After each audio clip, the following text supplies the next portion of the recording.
You are listening to The Vocal Technologist. Spoken tech for your ears. So I want you to imagine taking the highly enriched core of a dismantled nuclear warhead. Right. And you just hand it over to a private startup and then use the resulting electricity to, power an open source 3D printed robot that's running artificial intelligence completely offline. I mean, it sounds like a movie pitch. It totally does, but it is not science fiction at all. That exact scenario is literally buried in this massive stack of financial filings, tech newsletters, and industry reports that we were unpacking today. Yeah, and it's a lot to go through, but it's incredibly revealing. Exactly. We are on a very specific mission in this deep dive. We're trying to uncover the actual blueprints of our immediate future. We are exploring this kind of violent collision between the physical infrastructure of space and energy and the software layer of AI. And maybe more importantly, how the tech titans of 2026 are just actively rewriting the rules of corporate power so they can control all of it. Yeah.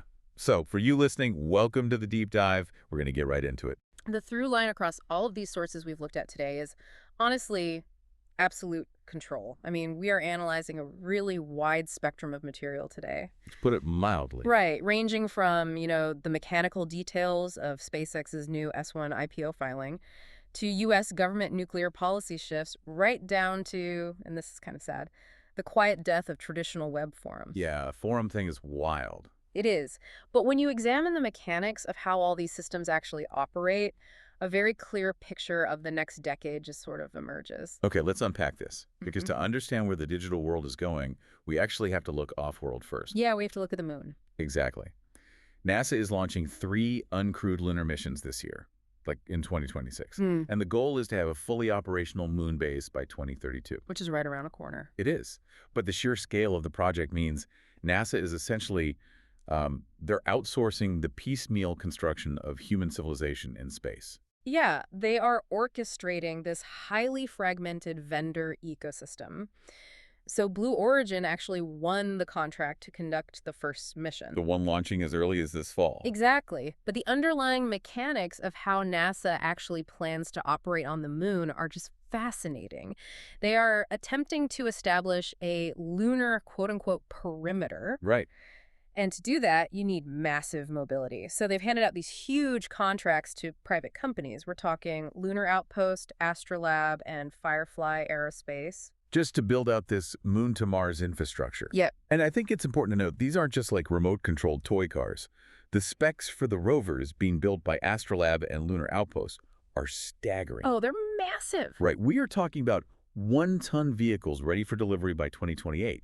And they have a 200-kilometer range. That's huge for lunar terrain. And the mechanism for controlling them is incredibly flexible. I mean, they can drive entirely autonomously. They can be piloted remotely from Earth. Well, astronauts can literally just jump in and drive them on the surface. Exactly. And Blue Origin is essentially the Amazon delivery service for this, taking them up on its Blue Moon Mark I lander. It's a massive logistics operation. It really is. It's like we're watching the railroad barons of the 1800s, but instead of laying steel across the American West, they're dropping autonomous rovers onto the lunar surface and laying Wi-Fi in the stratosphere. What's fascinating here is that railroad analogy is highly relevant, especially if we contrast NASA's sort of piecemeal approach with what SpaceX is doing. Right, the complete opposite approach. Exactly. So we have the details of this massive SpaceX S1 filing. And for context, for anyone who doesn't know, an S1 is the initial registration document a company files with the SEC before they offer shares to the public. The IPO paperwork. Right, and it reveals that SpaceX basically has zero interest in being just another vendor in a fragmented ecosystem. Their ambition is to become the underlying physical infrastructure layer for the entire AI and space economy. They don't just want a piece of the board, they want to own the board. They want to be the tracks, the trains, and the telegraph lines, all simultaneously. And you can see this infrastructure takeover happening right now, today, in commercial aviation. Oh, absolutely. The Starlink rollout. Yes. Starting early next year, American Airlines is literally ripping out their old systems and installing SpaceX's Starlink on more than 500 of its narrow-body Airbus planes. Wow. And if you are a frequent flyer, you get that in-flight Wi-Fi for free. Now, American is keeping Viasat and Panasonic on its Boeing fleet for now, just as a backup. Right. And Delta Airlines is sort of holding out. They're going with Amazon Leo starting 2028. Interesting. But United Southwest and Alaska Airlines are already utilizing Starlink. Like, SpaceX is blanketing the globe so aggressively that opting out just becomes a competitive disadvantage. Yeah, and blanketing the globe in satellite internet, plus building a multi-planetary infrastructure, I mean, that requires a scale of capital that usually forces a company to go public. Right, you need Wall Street money. You do. But going public introduces this fatal flaw for a project of this magnitude. You suddenly have to answer to short-term shareholders who just obsess over quarterly earnings. Oh, right, the 90-day cycle. Exactly. You simply cannot execute a multi-decade, trillion-dollar infrastructure project if some activist investor can threaten to fire the CEO every time, a rocket blows up or a quarterly revenue target is missed. Which perfectly bridges the gap to the honestly shocking details buried in that SpaceX X1 financial filing. Yeah, this part is wild. Because if you want dictatorial control while taking public money, Right. you have to legally engineer it. Right. According to the prospectus, Elon Musk was granted a pay package back in January 2026 totaling $1.3 billion in restricted shares. Yeah. Now, typically, restricted shares functions as an incentive, right? Like, you hit a performance metric, you unlock the stock. Yeah, that's how it normally works. But the mechanics of this specific grant are entirely inverted. How so? So, the prospectus outlines a structure where even if Musk completely fails to meet the contingent goals tied to that award, he retains the voting rights of those shares. Wait, really? Yeah, it functions almost like a one-way corporate valve. The financial upside might be restricted by his performance, but the governance power flows entirely to the founder, regardless of the outcome. Hold on, I have to push back here. Yeah. Because if you read further into this filing, SpaceX has explicitly stated it will not have a majority of independent directors on its board. Right. Plus, the filing dictates that any federal securities claims by shareholders must be resolved through arbitration, meaning you can't even sue them in open court. Yep. So what does this all mean for the everyday investor? It sounds like you are being invited to hand over your capital for a game where the founder not only acts as the house, but he's legally allowed to rewrite the rulebook mid-hand and operate without independent oversight and ban you from a courtroom if you lose. I mean, you're not wrong. It is an extreme insulation tactic. It's structurally designed to eliminate friction from the public markets. Musk is basically engineering a corporate fortress. A fortress funded by the public. Exactly. He is divorcing the capital provided by public markets from the democratic oversight typically demanded by them. If your stated goal is a century-long project to build the infrastructure for a space economy, the filing implies that you must be insulated from the whims of traditional business life cycles. It's wild when you compare this to the traditional tech model, like what we see with Dropbox. Oh, that's a perfect contrast. The sources show CEO Drew Houston is stepping down after 19 years. Right, and he's passing the baton to their product chief, Ashraf El-Karmi. Yeah, who will co-CEO with Houston for a bit before taking over completely. That's the classic Silicon Valley playbook, right? You found a groundbreaking software product, you scale the company, and then you just hand the keys to operational managers when it becomes a mature, predictable business. Because Dropbox operates in a mature, software-defined space. SpaceX is attempting to build the physical scaffolding for a new era of human civilization. The corporate governance structure outlined in the S1 reflects a belief that this kind of physical expansion requires a level of sustained, insulated power that just defies normal corporate rules. So you engineer this ironclad corporate structure that defies financial gravity and insulates you from shareholder lawsuits. Right. That's clever lawyering. But you cannot engineer your way out of the laws of physics. No, you definitely can't. And the physical reality of powering all of this off-world infrastructure and the AI economy is hitting a massive wall right now. The bottleneck for everything we are talking about today is just raw energy. Yeah, energy is the ultimate bottleneck. The expansion of commercial nuclear power, which the tech industry desperately needs to feed its massive data center energy demands, it's currently paralyzed by a severe supply chain failure. Like, they literally can't get the fuel. Exactly. There is a critical lack of nuclear fuel available to run the next generation of reactors.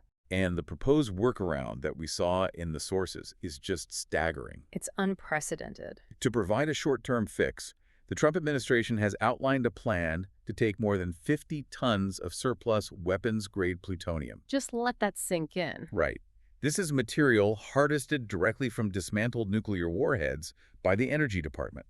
And they plan to give this weapons-grade material to private startups to convert it into commercial fuel for for nuclear power plants. We have to look at the mechanics of this policy to understand the severity of the shortage. Weapons-grade plutonium is highly enriched. It's designed to release energy in a massive, instantaneous chain reaction. A bomb. A bomb. Repurposing it involves a process called downblending, which is literally mixing it with other materials to lower the concentration of fissile isotopes.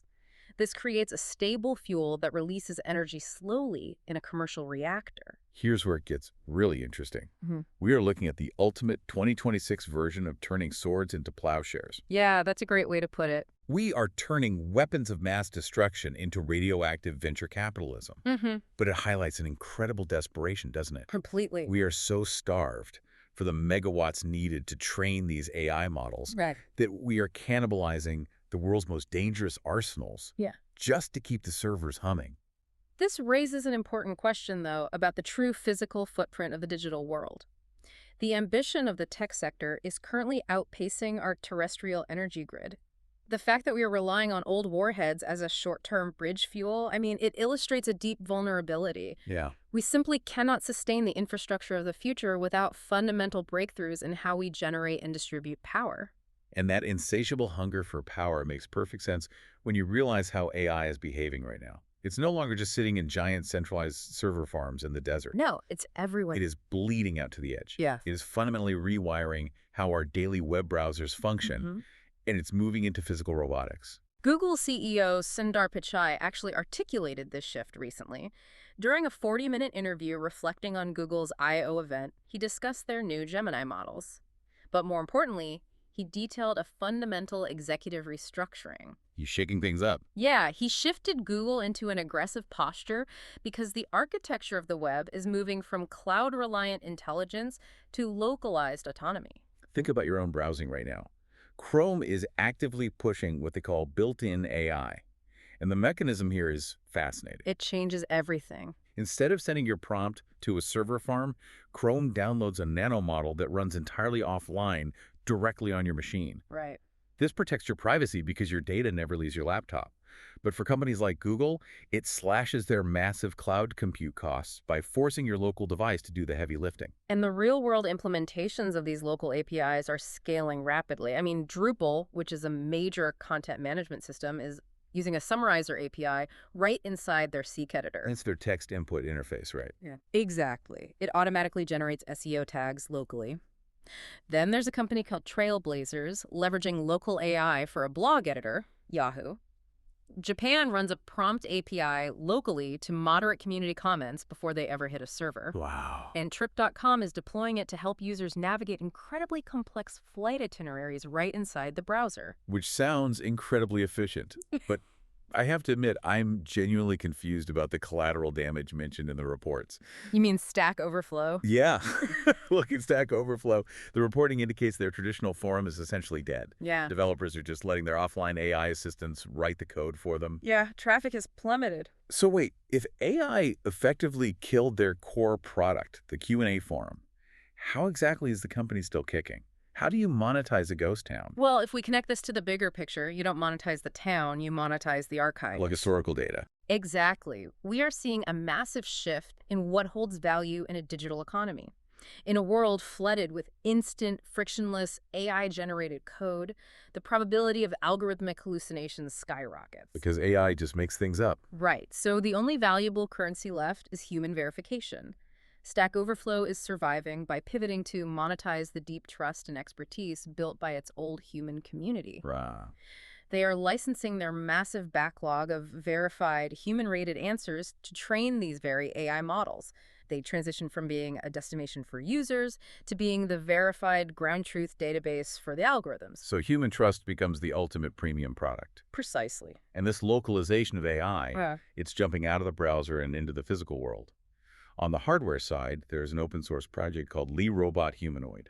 Oh, this is wild. They just released the complete files to 3D print a pair of humanoid robot legs. Everything. The bill of materials, the wiring documentation, assembly instructions, and the control software. Anyone with a 3D printer can just download the files and build autonomous legs. That's terrifying and amazing. It is. The democratization of hardware through open source AI is moving incredibly fast. But the sources highlight a critical philosophical dilemma here called the open-closed problem in AI. Okay, what does that mean? The core argument is that as we rapidly improve open-loop efficiency, meaning we make these localized models faster, cheaper, and perfectly tailored for narrow tasks, like summarizing a blog post or balancing a robotic leg, we actually trap ourselves. Wait, how does becoming more efficient become a trap? Think of it like optimizing a horse-drawn carriage. Okay. If you spend all your time making the carriage lighter and the wheels smoother, you become hyper-efficient at building carriages. But that efficiency locks you into a local maximum. You're just making the best carriage ever. Right, but you will never invent the automobile because you've engineered out the messy, inefficient exploration required to discover something entirely new. The efficiency of the closed loop prevents the chaotic leaps needed for true, fundamental breakthroughs in AI. Wow. So we are automating our browsers, we're 3D printing our robots, and we're locking ourselves into these hyper-efficient traps. Yep. But human nature is incredibly contradictory, because the more frictionless and synthetic our tools get, the more our developers seem to obsess over pixelated nostalgia. The typography trend we found in the sources is a perfect psychological counterweight to everything we've just discussed today. Okay, I have to ask. I genuinely don't understand this. We just talked about sending autonomous rovers to the moon. We are running offline AI in our browsers Yeah. and 3D printing robot legs. Right. Why on earth are highly paid developers spending their time obsessing over a font that is 2 pixels tall? I mean, there's analog mono, a font specifically designed to fix the quote-unquote crimes of classic 90s pixel fonts. Yeah. There's Coral Pixels, a color font that intentionally bakes in that terrible colorful fringing you used to get on old cathode ray tube monitor. I remember that fringing. And there's literally a font called 2Slice that is somehow readable at just 2 pixels high. What is happening? The key to understanding this is actually a font called Geist Pixel. It embodies the core mechanism of this entire trend. How so? Geist Pixel maintains what designers call strict typographic rigor, meaning it functions flawlessly within modern responsive digital layouts and it scales perfectly. All right. But it intentionally overlays that flawless structure with visual retro texture. The reason developers are doing this is purely psychological. AI is making the digital environment perfectly smooth and synthetic. Too smooth. Exactly. When software writes itself and robots balance themselves seamlessly, humans desperately crave texture. They need visual friction. They want the 1990s aesthetic, not just for nostalgia, but as like proof of life. Yes. They're actively coding digital dust onto a perfectly clean screen to remind themselves that a human hand was actually involved in the creation process. Precisely. In an environment completely stripped of friction, friction becomes a luxury good. It signals authenticity in an age of artificial generation. Man, that completely reframes how I look at my screen right now. It really does. Well, we've covered massive ground today. We started by looking off-world at the physical infrastructure of NASA's moon rovers and SpaceX's stratospheric Wi-Fi on commercial airlines. Right. We examined how corporate governance is being structurally engineered through restricted shares and arbitration clauses to build insulated fortresses immune to traditional oversight. The Elon Musk playbook? Exactly. We unpacked the staggering reality of downblending nuclear warheads just to feed the energy demands of AI data centers. We explored how built-in AI is fundamentally changing Chrome, turning Stack Overflow into a trust broker and driving 3D printed robotics. It's all connected. And finally, we landed on our deep psychological need to view this highly advanced, frictionless future through a 2-pixel retro font. The intersection of immense physical power, corporate control, and digital autonomy is accelerating faster than most people realize. And for you listening, whether you are booking a flight on trip.com with offline AI or reading a beautifully pixelated blog, you are standing at the exact intersection of these massive industry shifts. The physical world and the software world are merging right in front of us. Which leaves you with one final thing to chew on today. If we are literally converting the world's most dangerous weapons into electricity to power AI, and we are legally handing the governance of our off-world infrastructure to a few completely insulated billionaires, who is actually writing the source code for the next century of human civilization, and are we just the passengers? Spoken Tech for your ears.